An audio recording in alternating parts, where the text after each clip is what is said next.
ओम शांति। अॼु जी मुरली तारीख़ 9/10/2024। अॼु मिठा भावतर चवंदा मिठी मिठी ॿार विश्व जो राज्य बाहुबल सां न वठी सघंदा आहियूं। उन जे लाइ योग बल खपे। हीअ बि लॉ आहे। प्रश्न आहे, शिव बाबा स्वयं ते कहिड़ो वंडर खाईंदा आहिनि? उत्तर आहे, बाबा चईंदा आहिनि, ॾिसो कहिड़ो वंडर आहे, मां तव्हांखे पढ़ाईंदो आहियां। मां कंहिंसां पढ़ियल न आहियां। मुंहिंजो कोई बाप न आहे, कोई टीचर न आहे, कोई गुरु न आहे। मां सृष्टि चक्कर में पुनर्जन्म वठंदो न आहियां। पोइ बि तव्हांजे सभी जन्मनि जी कहानी ॿुधाए सघंदो आहियां। त ॾिसो केॾो कुदरत आहे कि शिव बाबा ख़ुदि ई वंडर खाईंदा आहिनि कि मुंहिंजी आत्मा में इहे सभु ज्ञान आहे। मतिलबु अलाए कीअं सभु इहे सृष्टि वग़ैरह सभु छा थियो। ख़ुदि 84 जे चक्कर में न ईंदो आहे, लेकिन चक्र जो ज्ञान बिल्कुलु एक्यूरेट ॾींदो आहे। ओम शांति। रूहानी बाप तव्हां ॿारनि खे सुदर्शन चक्रधारी ठाहींदा आहिनि, अर्थात तव्हां हिन 84 जे चक्कर खे ॼाणे वेंदा आहियो। अॻियां न ॼाणंदा हुयो, हाणे बाप द्वारा तव्हां ॼाणियो आहे। 84 जन्मनि जे चक्कर में तव्हां ईंदा आहियो ज़रूरु। तव्हां ॿारनि खे 84 जे चक्कर जो नॉलेज ॾींदो आहियां। मां सुदर्शन चक्रधारी आहियां, परंतु प्रैक्टिकल में 84 जन्मनि जे चक्कर में न ईंदो आहे।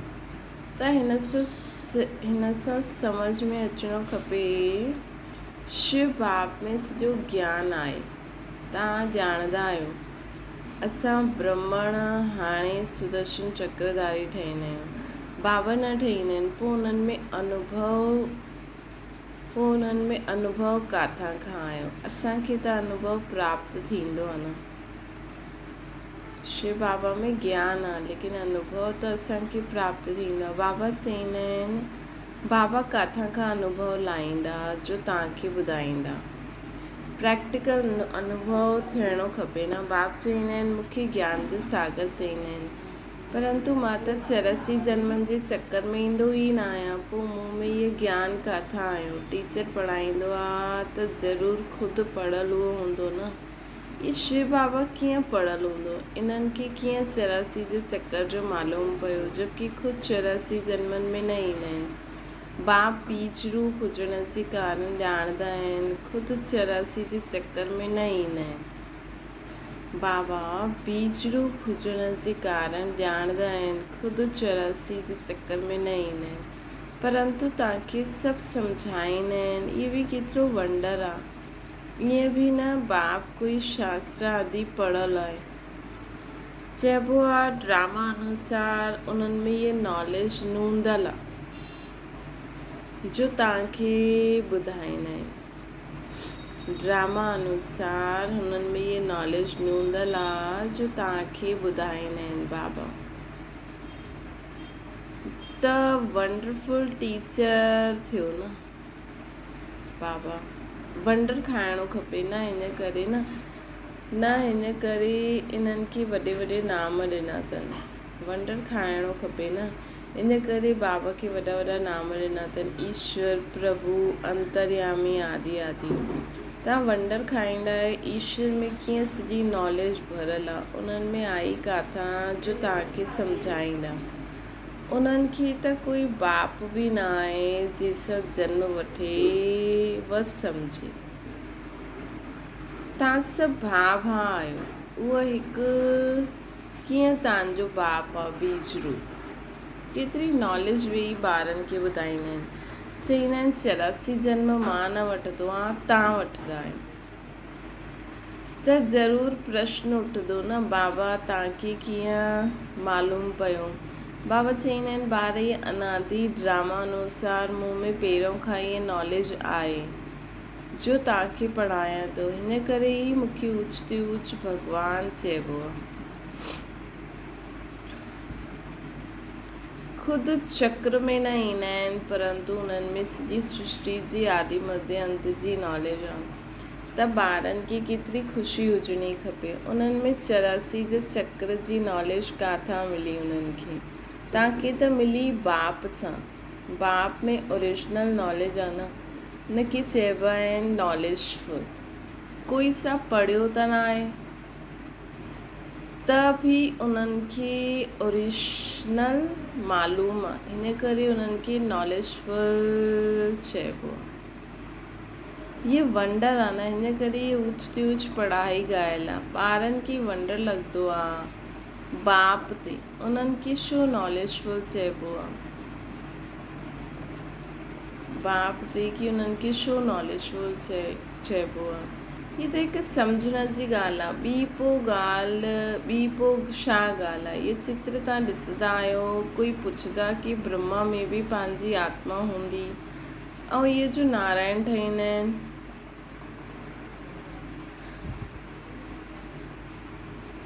उन्हनि में बि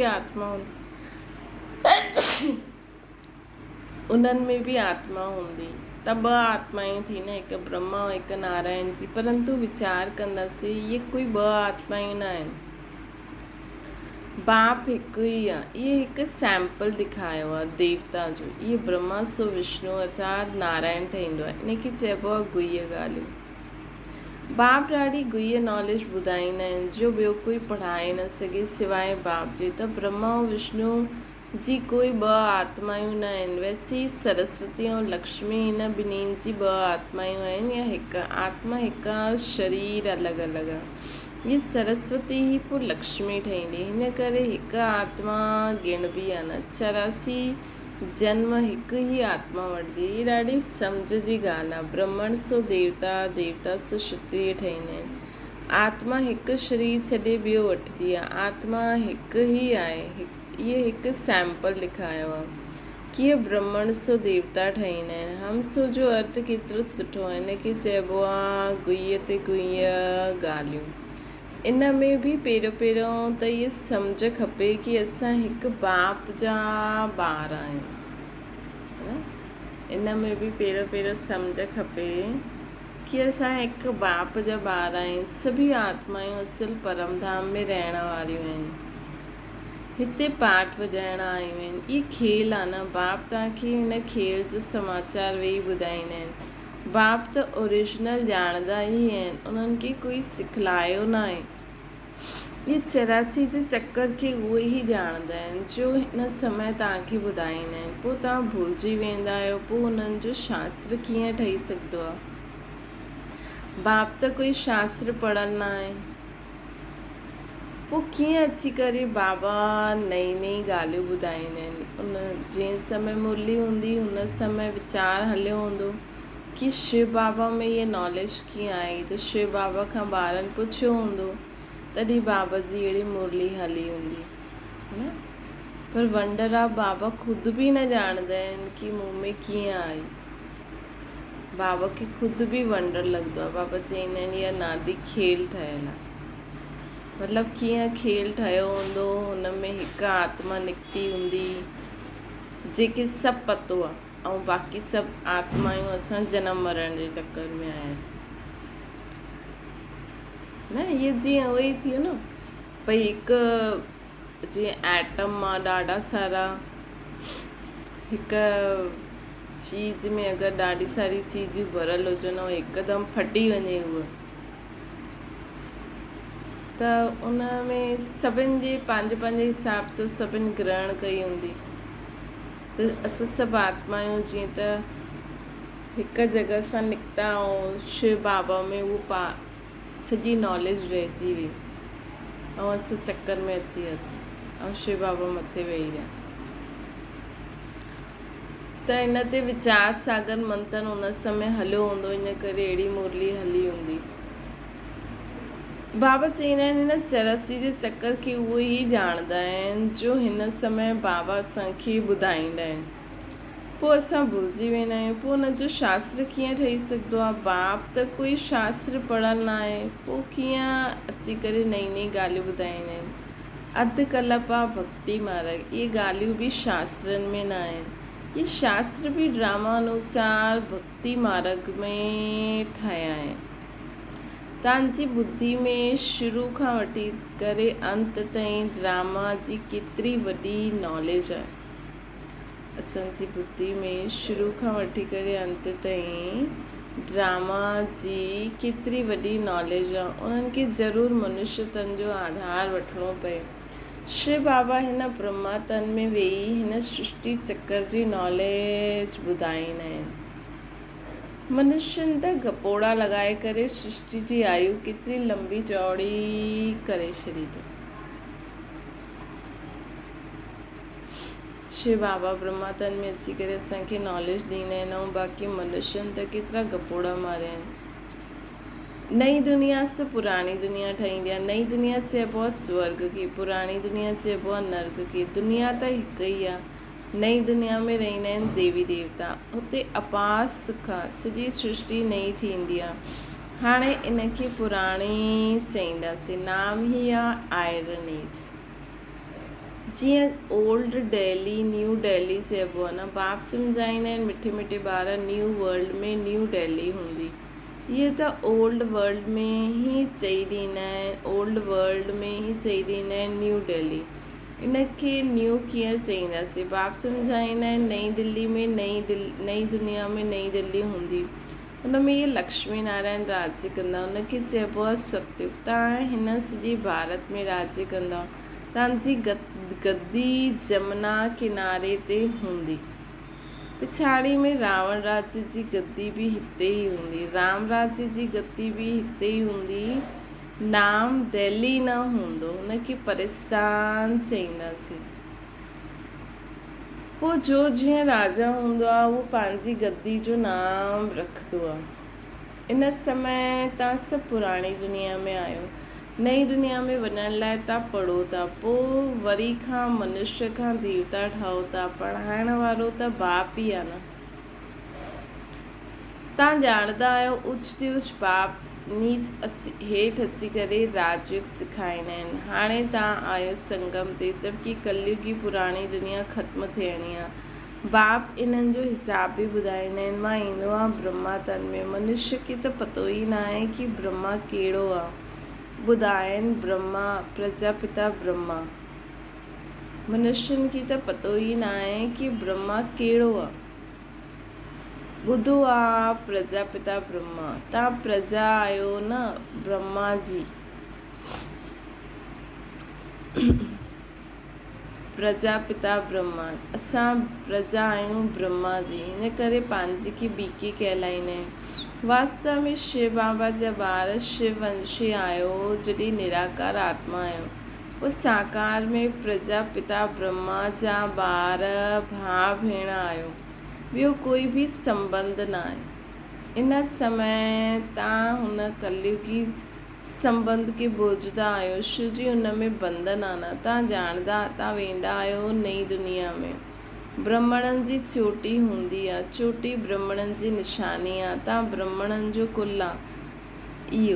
उहा आहिनि कलयुगी ब्राह्मण। ब्राह्मण अक्सर करे करे पंडा हूंदा आहिनि, हिकु धामो खाईंदा आहिनि, ॿियो ब्राह्मण गीता ॿुधाईंदा आहिनि। हाणे तव्हां ब्राह्मण इहे गीता ॿुधाईंदा आहियो, उहो बि गीता ॿुधाईंदा आहिनि, तव्हां बि गीता ॿुधाईंदा आहियो। फ़र्क़ु ॾिसो केतिरो आहे। तव्हां चईंदा आहियो कृष्ण खे भॻवानु न चई सघंदा आहियूं, कृष्ण खे देवता चईंदासीं, उन में दैवी गुण आहिनि, उन्हनि खे त हिन अखियुनि सां न ॾिसी सघंदासीं। शिव जे मंदिर में ॾिसंदा, शिव खे पंहिंजो शरीर आहे ई न। शिव जे मंदिर में ॾिसंदा आहिनि, शिव खे पंहिंजो शरीर ई न आहे। वो तो परमात्मा है, परमात्मा ईश्वर प्रभु भगवान आदि अक्षर जो कोई अर्थ ही न निकरंदो आहे। शिव जो अर्थ त आहे कल्याणकारी। परमात्मा ही सुप्रीम आत्मा आहे, तव्हां नॉन सुप्रीम आहियो। फ़र्क़ु ॾिसो केतिरो आहे तव्हांजी आत्मा हुन जी आत्मा में। वो सुप्रीम सदा शक्तिशाली, सदा प्योर, ऐं असां आत्मा आहियूं जनम मरण जे चक्कर में अची करे शक्ति ख़तम बि थींदी आहे, पोइ वधंदी बि आहे। तव्हां आत्मा आहियो, हाणे परमात्मा सां सिखो थी, उहो कोई खां सिखल न आहे। इहे त फादर आहे न, हुन परम पिता परमात्मा खे तव्हां फादर बि चईंदा, और टीचर बि चईंदा, और गुरु बि चईंदो, आहे हिकु ई। ॿियो कोई बि आत्मा बाप टीचर ठही न सघंदी आहे, हिकु ई परमात्मा आहे, हुनखे चइबो आहे सुप्रीम। हर हिक खे पहिरियों फादर खपे, पोइ टीचर, पोइ पिछाड़ी में गुरु। बाप चवंदा आहिनि मां तव्हांजो बाप बि ठहींदो आहे, टीचर बि, पोइ मां ई तव्हांजो सदगति दाता सतगुरु बि ठहींदो आहे। सदगति ॾियण वारो गुरु उहो हिकु ई आहे, बाक़ी त गुरु अनेक आहिनि। बाप चवंदा आहिनि मां तव्हां सभिनि खे सदगति ॾींदो आहे। तव्हां सभु सतयुग में वेंदा, बाक़ी सभु हली वेंदा शांति धाम में, जंहिंखे परम धाम चइबो आहे। सतयुग में आदि सनातन देवी देवता धर्म हुयो, बाक़ी कोई धर्म आहे ई न। सभी आत्मायूं हली वेंदियूं मुक्ति धाम में। सदगति चइबो आहे सतयुग खे। पाठ वॼाईंदे वॼाईंदे पोइ दुर्गति में अची वेंदा आहिनि। तव्हां ई सदगति खां पोइ दुर्गति में ईंदा आहियो। तव्हां ई पूरा 84 जन्म वठंदा आहियो। यथा राजा रानी तथा प्रजा जो हुन समय हूंदा। 9 लख त पहिरियों ईंदा। 84 जन्म 9 लख त न वठंदा न, पोइ ॿिया ईंदा रहंदा। 9 लख त पहिरियों ईंदा, 84 जन्म 9 लख त वठंदा न, मतिलबु 84 जन्मनि में बि ॾिसो, जॾहिं कृष्ण जन्म वठंदा त तॾहिं खां सृष्टि शुरू थी वेंदी न। त कृष्ण जो 150 साल ताईं जींदा, है न। पोइ हुन वक़्तु जो बि आत्माएं जन्म वठंदियूं त हुननि जा बि 84 जन्म त चईंदासीं, लेकिन ॾींहं घटि थी वेंदा, है न। लेकिन कृष्ण त पूरो एक्यूरेट 5000 साल पहिरीं सेकेंड खां हिते रहंदा आहिनि, है न। जीअं सम्झो इहो साल आहे, ये साल में कोई जनवरी में पैदा, अञा जनवरी शुरू थी जीअं सेकेंड आहे, हुन सेकेंड जेको जन्म वठंदो ऐं जेको दिसंबर में वठंदो, त इहो साल बि हुनजो गिणीयासीं न, मतिलबु कि हा भई हिन साल में हुन जन्म वरितई, है न। त इहो त हुनजो साल त उहो ई थी वियो न। त ईअं ई कृष्ण उन्हनि जे बाबा चवनि था 84 जन्म 9 लख त वठंदा न, पोइ ॿिया ईंदा रहंदा। ये हिसाब कढिबो आहे। त बाप सम्झाईंदा आहिनि सभु 84 जन्म न वठंदा आहिनि। पहिरियों अचण वारी 84 जन्म वठंदा आहिनि, पोइ कम थींदा रहंदा आहिनि। मैक्सिमम 84 आहिनि। इहे जो ॻाल्हियूं आहिनि ॿियो कोई मनुष्य न ॼाणंदो आहे। बाप ई वेई सम्झाईंदा आहिनि। गीता में भॻवान वाच्य आहिनि। हाणे तव्हां सम्झी विया आहियो आदि सनातन देवी देवता धर्म कोई कृष्ण न रचियो हुई। ये त बाप ई स्थापना कंदा आहिनि। कृष्ण जी आत्मा 84 जन्मनि जे अंत में ये ज्ञान ॿुधई त पहिरें नंबर ते अची वई। इहे ॻाल्हियूं सम्झण जी आहिनि, रोज़ु पढ़णो आहे। तव्हां स्टूडेंट आहियो, भॻवान वाच्य आहे न। मां तव्हांखे राजाउनि जो राजा ठाहींदो आहे। कि पुराणी दुनिया नई दुनिया माना सतयुग। हाणे आहे कलयुग। बाप अची करे कलयुगी पतित खां सतयुगी पावन देवता ठाहींदा आहिनि। हाणे बाबा असांखे अची करे कलयुगी पतित देवता, कलयुगी पतित खां सतयुगी पावन देवता ठाहींदा आहिनि। हिन करे कलयुगी मनुष्य सां बाबा खे पुकारंदा आहिनि। बाबा अची करे असांखे पावन ठाहियो। कलयुगी पतित खां सतयुगी पावन ठाहियो। फ़र्क़ु ॾिसो केतिरो आहे। कलयुग में अपार दुख, ॿार ॼमियो सुख थियो, कल्ह मरियो दुखी थी विया। सॼी आयु केतिरो दुख थींदो रहंदो आहे। इहा आहे दुख जी दुनिया। हाणे बाप सुख जी दुनिया स्थापना करे थो। स्वर्ग तव्हांखे स्वर्गवासी देवता ठाहिनि था। हाणे तव्हां पुरुषोत्तम संगम युग ते आहियो। उत्तम खां उत्तम पुरुष व नारी ठहींदा आहियो। तव्हां ईंदा ई आहियो लक्ष्मी नारायण ठहिण लाइ। स्टूडेंट टीचर सां योग रखंदा आहिनि न। उत्तम खां उत्तम पुरुष व नारी ठहींदा आहियो। तव्हां ईंदा आहियो लक्ष्मी नारायण ठहिण। है न, कंहिंखे असां चऊं ईअं, पर असां ख़ुदि जेतिरो स्मृति में रहंदासीं उहो स्वरूप असां में ईंदो त माण्हू बि सम्झंदा। स्टूडेंट टीचर सां योग रखंदा आहिनि, छो जी सम्झंदा आहिनि इन्हनि द्वारा असां पढ़ी करे फलानो ठहींदासीं। हिते तव्हां योग लॻाईंदा आहियो परमपिता परमात्मा शिव सां, जो तव्हांखे देवता ठाहींदा आहिनि। चईंदा आहिनि मूंखे पंहिंजे बाप खे यादि करो जंहिंजा तव्हां सालिग्राम ॿार आहियो। चईंदा आहिनि मुंहिंजे बाप खे यादि करो जंहिंजा तव्हां सभु सालिग्राम बाप आहियो। पंहिंजे खे आत्मा सम्झी बाप खे यादि करो, उहो ई नॉलेजफुल आहे। बाप तव्हांखे सची गीता ॿुधाईंदा आहिनि, परंतु ख़ुदि पढ़ियलु उहो न आहे। चईंदा आहिनि मां कंहिंजो ॿार न आहियां, कोई सां पढ़ियलु न आहियां, मुंहिंजो कोई गुरू न आहे, मां पोइ तव्हां ॿारनि जो बाप टीचर गुरू आहियां। इन्हनि खे चइबो आहे परमात्मा। हिन सॼी सृष्टि जे आदि मध्य अंत खे ॼाणंदो आहियां। जेसि ताईं उहो न ॿुधावे तेसि ताईं तव्हां आदि मध्य अंत खे सम्झी ई न सघो।